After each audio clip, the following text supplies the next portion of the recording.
عمرنا نسمع ان في الافراح العروسة تبقى قاعدة في ادب وحشمة. ايوه زي كده بالظبط لحد ما يخلص الفرح. ومفيش مانع ان لو العروسة اتجريفت تولع لها سجارة.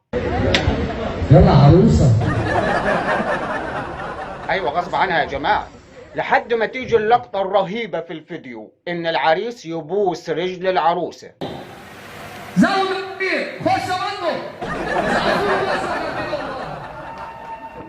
اي نعم العريس ممكن ما يكونش بس رجل امه قبل كده خالص في حياته او وكل اخته في الميراث، بس لازم يبوس رجل مرته. بحبك وافضل طول عمري احبك ولو اعيش عمري. طبعا يا جماعة، اما صاحبات العروسة في الفرح فالفولت بيكون عالي عندهم، فولت الكهرباء بيكون عالي عندهم، بيعملوا كده.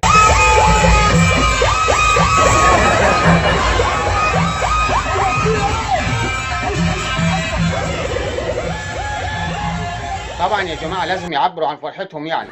اما العروسة بتاعت الفيديو بتاع النهاردة قررت ان الفرح بتاعها يكون بشكل مختلف. قالت لجوزها لازم تعمل لي مفاجأة. جوزها قاعد يفكر يفكر يفكر يفكر يفكر يفكر يفكر. المهم قال بس انا عروستي هتحب تامر حسني، فانا هجيب لها في الفرح بتاعها تامر حسني وهي قاعدة كده وبتتزوج قدام المراية، ودخل عليها عمكم تامر حسني. انت اختياري. طبعا هي قاعدة تصرخ من الفرحة ومش مصدق عينيها ان تامر حسني قدامها يعني. المهم تامر حسني ما تملكش نفسه وهي ما تملكتش نفسها وحضنوا بعض، استغفر الله العظيم يعني. ايه رايك في المفاجأة دي؟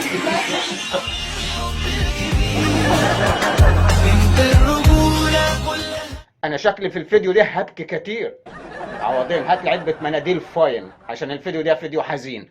المهم طبعا يا جماعة كانت فرحانة جدا، فقابلت خطيبها قالت له انا مش ممكن مش مصدق انك انت فري كده وجبت لي تامر حسني. قال لها ولا يهمك يا حبيبة قلبي انا اصلا بجرون. طبعا يا جماعة وبعد كده فرحت هي وقعد تامر حسني يغني طول الفرح وهي مش مصدقة. جوزها في ناحية بعيدة خالص وتامر حسني قريب منها.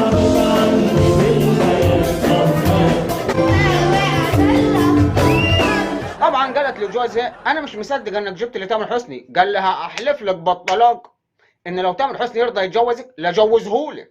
اوعي يا بنت تبلعي ريقك لا تتسمي وتموتي. طبعا يا جماعه احنا مش عايزكم تنسوا خالص ان جوزها بيه كتكنيله في لغدك.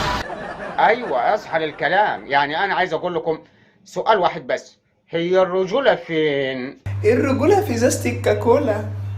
اصحى للكلام.